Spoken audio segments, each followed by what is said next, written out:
Ephraim. Ne faites pas semblant, je vous connais. Je vous connais, ne faites pas semblant. Nous sommes dans cette génération. Tu vois un garçon là qui est là, il devient fashion. Il commence à s'habiller différemment. Il achète une voiture. Or, il sort avec la maman là du quartier. Une maman de 200 kilos. Frère, même ta maman n'est pas arrivée à ces poids là.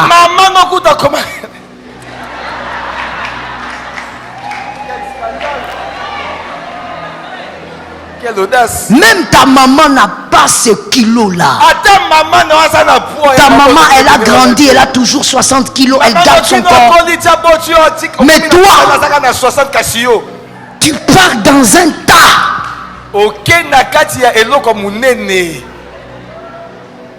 Tu ne regardes même pas que... Maintenant, moi, je me demande, quand tu es avec elle, pendant les moments là, tu l'appelles qui? Bébé, chérie, maman. Je demande au garçon. Troisième type de personne à ne pas rencontrer. Une personne qui est en alliance devant Dieu et devant les hommes par le mariage. C'est quantième personne? Troisième, ok, thank you. Hébreux 13.4. Hébreux 13.4. Que ce verset nous soit donné et nous allons le lire. Ça va nous permettre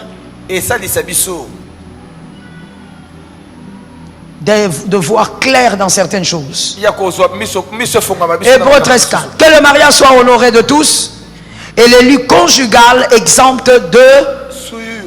Le lit conjugal exempt de... Je reprends, le lit conjugal exempt de... C'est là qu'il y a notre problème. Écoute, le type de personne avec qui tu ne dois pas coucher, tu te crées des problèmes. Une femme mariée, on l'a dotée, n'est pas couchable. Une femme mariée, on a donné la dot, on a béni, il y a le lit conjugal. Monsieur, les hommes, écoutez-moi, on ne prend pas sa partie génitale pour mettre ça là-bas. Je te dis, on ne prend pas sa partie génitale pour mettre ça là-bas. Le problème, c'est le lit conjugal. Tu t'es déjà posé la question pourquoi on parle mariage, mais après on insiste sur le lit. Le lit est l'autel du mariage. Merci d'écrire ça. Toi qui as dit amen, que Dieu épargne ton lit de toute souillure. Les mariés devraient me donner 3 amens, les célibataires me donner encore un amen. Le lit conjugal, c'est l'autel des mariés. Quand on monte sur cet autel, c'est là que les choses divine se passe. Une femme dotée, on ne la touche pas. Vous avez maintenant aussi même des pratiques perverses. Des pratiques perverses qui amènent même beaucoup de questionnements. Une femme mariée, parce que vous êtes à l'église, vous vous tapotez. Toi tu es un homme, tu la tapes. Tu prends ta main là et tu commences à taper ça partout jusqu'à ce que tu vas toucher la poitrine. Toi aussi femme mariée, qui t'a dit qu'une femme mariée est un champ? Est un champ. La femme mariée n'est pas un champ. La Bible dit c'est un jardin. Le jardin est toujours privé. Donne-moi un amen normal. Le jardin n'est pas un champ. La Bible par rapport au champ, Dieu dit qu'on laisse l'espace aussi dans le champ pour l'étranger. C'est-à-dire quand tu as un champ, même un étranger, Molekinzela, Dieu donne un ordre que vous laissez l'espace pour que le Molekinzela, quand il a faim, il peut prendre même les maniocs, il passe. C'est une loi biblique. C'est une loi biblique. C'est Dieu qui a ordonné que dans le champ, on laisse aussi la place pour celui qui passe, qu'il mange aussi et puis il passe. Mais Salomon dit que sa bien-aimée n'est pas un champ. C'est un jardin, un lieu privé. Il y a les propriétaires. Femme mariée, tu es comme ça, façon. Celui qui touche ici touche, celui qui touche ici touche, celui qui touche les seins gauche touche. À la fin du culte comme ça, tu attrapes les frères. Tu dis quoi? Avec toutes les dents dehors. Jardin privé. Des attitudes de païens. Des attitudes qui montrent que tu ne connais pas les limites de ce que tu es. Lorsque tu es une femme mariée, tu es un jardin privé, tu ne laisses pas un homme façon te toucher. Vous voyez, c'est pourquoi auprès de certaines cultures, la femme mariée est voilée. Tous les visages on ne voit pas. Parce que eux considèrent que la femme mariée appartient à quelqu'un. Toi, tu ne peux pas toucher ce lit-là. Monsieur, que les hommes me donnent des amens. Nous sommes dans une génération où les jeunes garçons commencent à coucher avec des mamans. Des mamans. Vous les attrapez. Vous n'avez pas peur? Vous n'avez même pas peur de la poitrine là quand vous voyez ça? La dimension là. Ephraim, ne faites pas semblant, je vous connais. Je vous connais, ne faites pas semblant. Nous sommes dans cette génération. Tu vois un garçon là qui est là, il devient fashion. Il commence à s'habiller différemment. Il achète une voiture. Or, il sort avec la maman là du quartier. Une maman de 200 kilos. Frère, même ta maman n'est pas arrivée à ces poids là.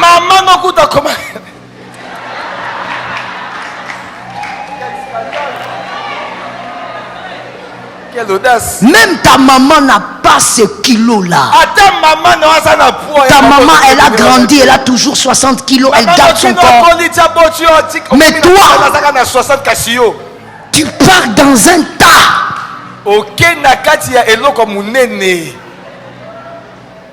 Tu ne regardes même pas que...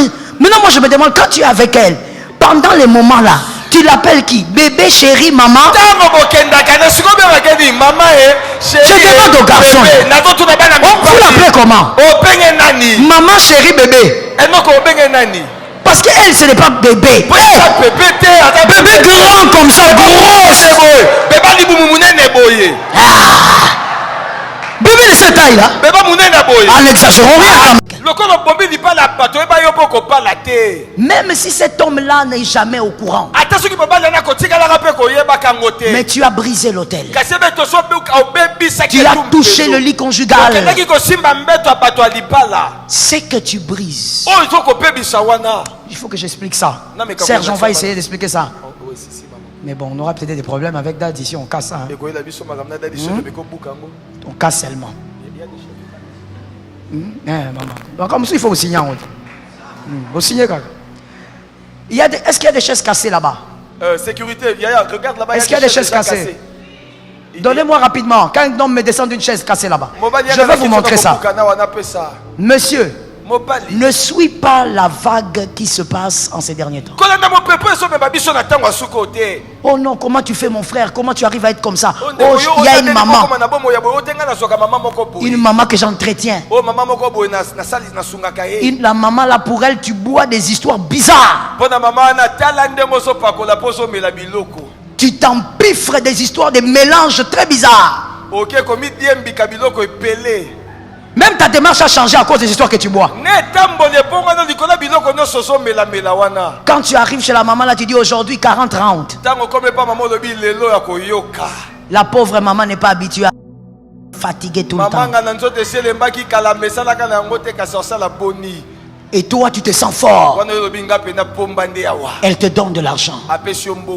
Attention à l'hôtel. Le lit conjugal, c'est l'hôtel. Faites vite. Cette histoire n'est pas bien cassée. Lorsque vous avez cassé l'hôtel, le lit conjugal d'un homme, en sortant avec sa femme, il est brisé. Regardez ce qui se passe spirituellement. Vous êtes comme quelqu'un. Vous transportez ça. Ça c'est votre vie. 2019, 2023, 2024, 2025. Vous vous êtes déjà séparé avec cette femme. Tu ne sais même pas où elle est. Tu ne sais même pas où elle est. Peut-être même que toi tu es parti même au Canada. Mais il y a quelque chose que tu traînes. Qu'est-ce que tu traînes? Répondez avec rapidité. Tu traînes quoi? L'hôtel qui est cassé. Toi-même, comment vas-tu avoir un mariage stable? Tu es en train de traîner quelque chose que tu avais cassé. Ce que tu as volé ne peut pas t'être donné. Tu te balades avec l'hôtel cassé, tu n'auras jamais un bon mariage, mon frère. La petite fille que tu vas épouser aussi un jour, tu vas t'étonner, après 8 ans de mariage, elle va te tromper. Parce que tu as ça. C'est cassé. C'est la même chose pour les femmes. L'homme marié avec qui tu sors, on vous a habitué à vous dire ça fait quoi? Un homme n'a jamais une seule femme. L'homme n'est jamais marié d'une seule femme. C'est ce qu'on vous raconte. Mais tu vois, malgré tout ce qu'on peut vous raconter sur TikTok, malgré tout ce qu'on peut vous dire par tous les coachs que vous avez, la vérité spirituelle ne changera pas. Tu subiras la vérité. Un homme marié est sur un hôtel, le lit conjugal, exemple de tout de suite. Tu couches avec, tu as brisé. Même si la femme ne sait pas, même si jusqu'à sa mort la femme ne sait pas, comme avec les prêtres et les pasteurs, c'est toi le perdant. Depuis ce jour-là, tu as transporté un hôtel. Il est cassé. On cassera les tiens. Parce qu'il est déjà cassé. Tu as déjà transporté l'hôtel cassé. Dans le mariage, ce n'est pas que l'infidélité que tu peux subir. Tu peux aussi ne jamais subir l'infidélité. Oui, mais tu peux vivre avec un homme qui ne t'aime pas. Est-ce que vous savez que ça existe? Il y a des femmes qui sont ici même, qui vivent avec des maris qui ne les aiment pas. Tu vas vivre avec un mari qui ne te respecte jamais. Tu ne comprends pas, depuis que tu es marié, tu n'as pas la paix. Il y a plusieurs manières de subir l'hôtel que tu as brisé. Je parle à celui qui est décidé et celle qui est décidée de voir sa vie changer. Plus jamais ce genre de situation. Que Jésus te débarrasse de cet hôtel brisé. Je répète, que Jésus arrache l'hôtel brisé. Que Jésus ait pitié de toi, qu'il arrache l'hôtel. Plus jamais dans ce couloir. L'homme marié, même s'il est beau, comment qu'il reste là où il est. C'est l'homme de quelqu'un. C'est l'hôtel de quelqu'un. Voilà pourquoi la Bible dit pas de souillure. Coucher avec la femme d'autrui, comme mari, est considéré comme une violation du mariage et de la confiance entre partenaires. Cela peut causer de la douleur, de la trahison et des conséquences émotionnelles durables pour toutes les parties impliquées. Si cela s'est produit, il est important de reconnaître l'erreur et de prendre des mesures pour réparer les dommages. Selon la Bible, l'adultère est explicitement condamné dans le commandement « Tu ne commettras pas d'adultère » Exode 20h14, et dans divers passages comme Proverbes 6, 32-33, celui qui commet l'adultère avec une femme est dépourvu de sens, celui qui veut se perdre agit de cette manière. Il n'aura que plaie et ignominie, et son opprobre ne s'effacera pas. Si une telle situation s'est produite, il est recommandé de reconnaître la faute, de s'en repentir sincèrement et de prendre des mesures pour guérir la relation blessée. La communication ouverte et l'honnêteté sont essentielles pour avancer. Cependant, il est important de noter que chaque situation est unique, et des conseils individuels, peut-être auprès d'un conseiller professionnel ou spirituel. Merci Pasteur Joël pour cet enseignement. Merci d'avoir suivi jusqu'à la fin. Que Dieu vous bénisse. C'était Communion chrétienne pour plus de communion.